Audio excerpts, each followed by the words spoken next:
Imágenes del bien y el mal, por Martin Buber. Él escribió este texto en el que primero presenta la tesis.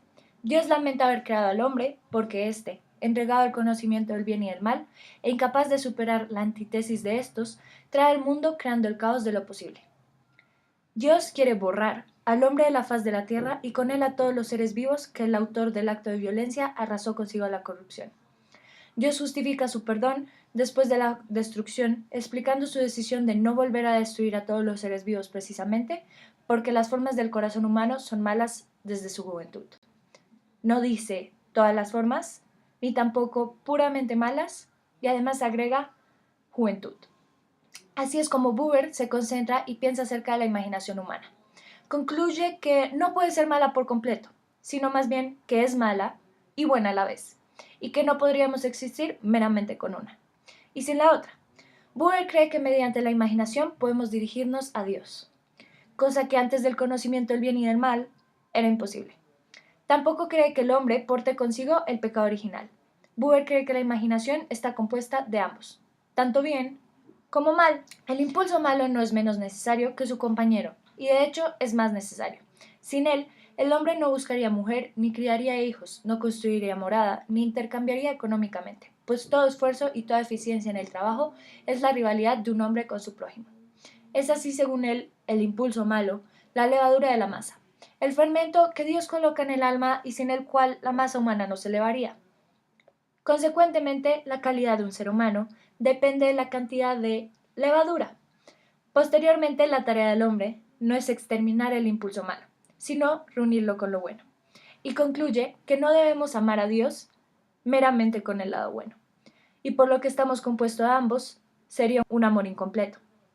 No se puede entender esta doctrina si, como usualmente se hace, se concibe el bien y el mal como fuerzas o direcciones diametralmente opuestas. Este impulso malo es tanto la pasión humana como un poder propio del ser, sin el cual no se podría progresar, aunque librado a su antojo carece de dirección y no lleva a ninguna parte. Y el impulso bueno, es decir, la dirección incondicionada o hacia Dios, tampoco.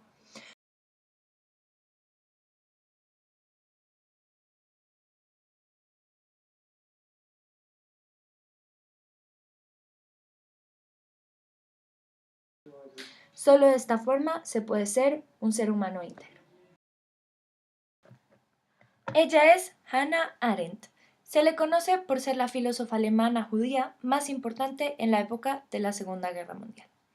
Nacionalizada gringa, fue desnacionalizada por el Tercer Reich en 1937 por defender los derechos de los judíos. Uno de sus más importantes ensayos, llamado Eichmann en Jerusalén, la venalidad del mal, es acerca de este hombre llamado Eichmann. Desde un poco después de 1933 y antes del estallido de la Segunda Guerra Mundial, Eichmann ya estaba encargado de las migraciones judías y la Judenreinización del Reich. Eichmann fue capturado en 1960 tras haber escapado a Argentina, junto a todos los demás. Fue llevado a juicio por la comunidad judía en el Estado de Israel, Jerusalén. Este libro es acerca de la responsabilidad, no solo de Eichmann, sino también de los ciudadanos alemanes respecto a los crímenes cometidos durante la Segunda Guerra Mundial y específicamente enfocado en los campos de concentración. Comentemos entonces lo que Arendt denomina como política ciudadana. Para que podamos entender mejor, empezaremos por lo que sí debe hacer un ciudadano y después por lo que no. Un ciudadano, como Arendt lo describe, debe ser alguien dispuesto a mostrarse al público, deliberar y finalmente actuar. Todas estas acciones son necesarias ya que Arendt ve en el vivir un compromiso hacia nosotros mismos y hacia los demás, un compromiso por estar vivos y por ser quienes somos. Entonces debemos velar por el buen mantenimiento de la sociedad y por sociedad se refiere ya a pluralidad. Entonces, ¿cómo se mantiene la pluralidad? Pues sencillo, manteniendo un buen recuerdo del pasado y la vista en el futuro, para evitar, con nuestras acciones de hoy, destruir lo que será el mundo para las futuras generaciones. Muy bien, entonces todos tenemos una responsabilidad hacia el mundo y por consiguiente nuestras acciones pueden ser el soporte de la pluralidad y ayudar a crear espacios de libertad o destruirla. Entonces otra vez, la responsabilidad es para el cuidado y el mantenimiento del mundo. o amor mundi. Entonces, ¿qué podemos hacer? ¿Cómo entro yo en el asunto? ¿Somos simples espectadores? ¿Qué se espera de mí y se puede evitar todo esto? Arendt explica todo mediante dos conceptos: responsabilidad y juicio. Hacerse cargo del mundo, responsabilidad, y ejercitar el juicio, así como pensar por uno mismo. Entonces, volviendo a Eichmann y la banalidad del mal. Arendt nos dice que la ausencia de estas cualidades conllevan a un sujeto a ser irreflexivo, incapaz de pensar y discernir. Cuando son muchos los que no piensan, aceptan y se conforman, dejan que la violencia se instale rutinariamente en lo cotidiano y se sienta en la sociedad. Entonces, hay tres tipos de cosas que son importantes. 1. La diferencia entre responsabilidad y culpa. 2. Las máximas morales. Y 3. Distinguir entre el bien y el mal. ¿Y se puede culpar a toda Alemania por lo ocurrido? Es decir, a la población. ¿Hasta qué punto son ellos culpables también? Bueno, la culpa, según Arendt, es de carácter individual y no se puede juzgar a una nación sino a sus individuos en juicios individuales. 2. La responsabilidad es intersubjetiva, es decir, ante alguien o un colectivo y a su vez ante nosotros mismos. Es decir, que nosotros le respondemos a dos entidades distintas, nosotros y ellos. Eso es, según Arendt, el precio de vivir en comunidad. De esta manera no puede existir nunca un inocente absoluto, ya que para esto necesitaría vivir aislado, ignorante de todo tipo de relación con nosotros e independiente. Y eso no existe. De vuelta a la maquinaria de muerte nazi. Para llevarla a cabo no se necesitaron contratar asesinos natos, ni cómplices, ni siquiera nazis convencidos. Bastaba funcionarios eficientes, padres de familia y personas dispuestas a mantener su estatus y su vida social en un trabajo.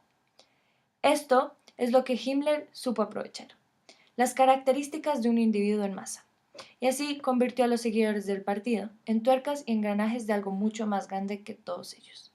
Y después vienen las excusas a la responsabilidad, es decir, los argumentos utilizados para evadir la moral de la responsabilidad. Existen tres tipos: de tentación, de engranaje y de mal menor. El de tentación es argumentar la incapacidad de no poder resistir. No pueden. El de engranaje es argumentar solo una pieza pequeña de algo mucho más grande y tenebroso. Pero como dice Arendt, en la mayoría de las organizaciones son las piezas pequeñas las que cometen los peores crímenes. Los sistemas burocráticos y jerárquicos favorecen esta falta de reflexión en los individuos, porque simplemente no quieren que tú pienses. Y finalmente la de mal menor, que es argumentar haber escogido el menor entre dos males. Aunque en este caso Arendt todavía asegura que al escoger entre dos males y optar por el menor, siempre se olvida que de todas maneras se está optando por el mal. Y esto conlleva a que la población se acostumbre y tome el mal menor como el único horizonte posible y lo acepte. Además está la afirmación: yo no soy quien para juzgar, contra la cual Arendt está en total desacuerdo, ya que todos somos quien. Y es el no usar el juicio y no saber distinguir ni discernir lo que nos lleva a cometer crímenes y propagar el mal. La gente común solo tiene que hacer su trabajo y se tranquiliza con seguir órdenes, y sin ninguna hostilidad particular. Puede convertirse en agentes de un proceso destructivo. ¿Les recuerda algo? Precisamente, los nazis, que eran personas comunes y corrientes. Entonces, está dentro de todos nosotros la capacidad de hacer daño e ignorar. Más a eso luego. El juzgar juega un papel fundamental. ¿Y cómo se hace? Es el pensar por uno mismo, pensar siempre de acuerdo con uno mismo y pensar en el lugar del otro, lo que nos permite llegar a conclusiones y juzgar las acciones que debemos realizar o no. Entonces analicemos el carácter de Eichmann, quien hasta la muerte de Hitler estuvo fiel a la máxima orden.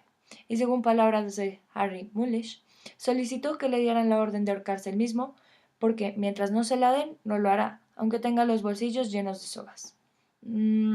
Sumiso. Era un hombre común y corriente y por lo menos a simple vista no un demonio o un sádico.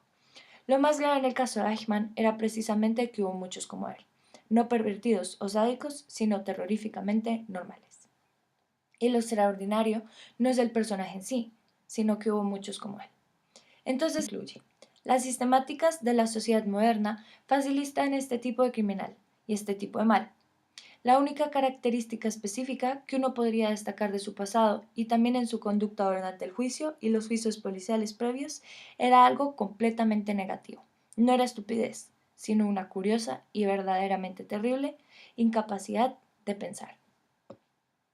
Entonces el mal banal no requiere un tipo de criminal específico, no tiene causas ni raíces, es decir, que no requiere motivos, y se debe a la falta de juicio. Algunos elementos externos que favorecen esta falta son la normalización del mal en lo cotidiano y rutinario como un esquema de trabajo. El mal banal es una serie de acciones continuadas rutinariamente como en un trabajo, dentro de una estructura predeterminada que conlleve a la evaporación de la responsabilidad y desvinculación moral a las consecuencias y acciones. Este tipo de mal contemporáneo, en donde hay víctimas y perpetradores, pero también testigos indiferentes y conformismo social. Teoría ética de Levinas. Levinas estaba en contra del término que la filosofía había adquirido después de Sócrates, que había identificado a la misma como un amor a la sabiduría. Occidente había creado entonces una filosofía preocupada por el ser y la esencia, olvidando al ente y los sentimientos. Levinas, al igual que varios autores como Heidegger y Nietzsche, veían esto más cosas negativas que positivas, ya que la sociedad era motivada a pensar que era más importante el ser, olvidando factores importantes de una persona como las pasiones, los sentimientos o el carácter ético. Ahora con respecto a la violencia. Levinas observó que la base de ella era interés y para evitar cometer actos atroces debíamos convertir este interés en desinterés, poniéndonos en el lugar del otro sin esperar nada a cambio. De ahí el desinterés. Debíamos en consecuencia surgir del ego cartesiano y ver más allá de nosotros mismos y agradecer al otro, señalando además como Sócrates dijo, aceptar que a mi lado se encuentra el otro, gracias al cual yo soy quien soy.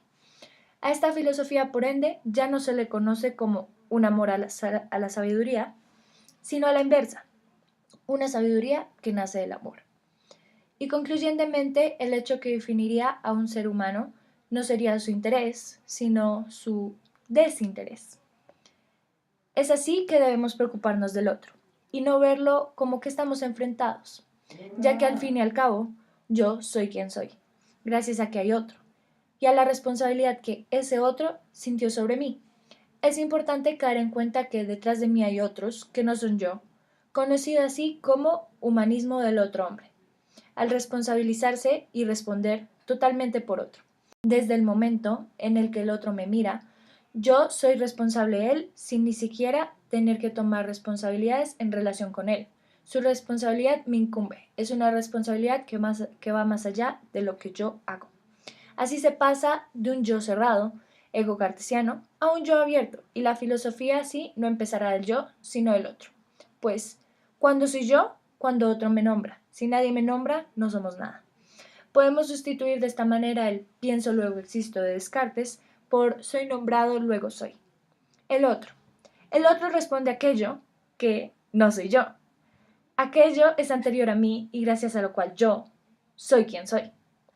Esta relación se hace más evidente mediante aspectos como la proximidad, la responsabilidad y la sustitución.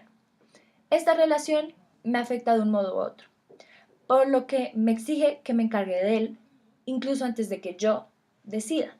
Según Levinas, el punto de partida de la filosofía no ha de ser el conocimiento, sino el reconocimiento, ya que a través de los ojos de otros me veo a mí.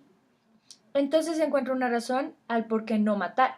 Por ejemplo, no matarás, como nos enseñan de pequeños, porque si yo mato, ¿quién soy yo si nadie me nombra? Si nadie me saluda.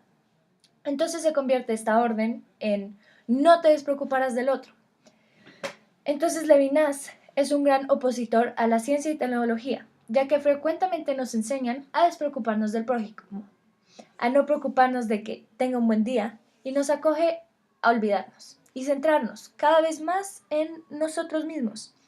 El sujeto es responsable del otro, inclusive antes de ser consciente de su propia existencia.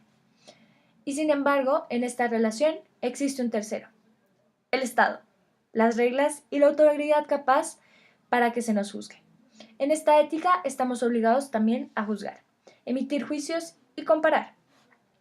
Para convivir se hace imprescindible la presencia de un Estado que garantice nuestra seguridad, aunque sin privarnos de nuestra libertad, un Estado democrático en el que se pueda revisar las leyes y exista una preocupación, un Estado en el que los ciudadanos puedan cambiar poco a poco las leyes e introducir términos como la caridad y solidaridad con ellas.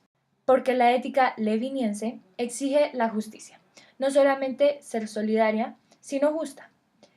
En este contexto aparece la ética como la única vía para la salida al ser, es decir, la ética es la filosofía primera, ya que nos permite pensar en el otro, pensamiento que resulta imposible mediante la ontología.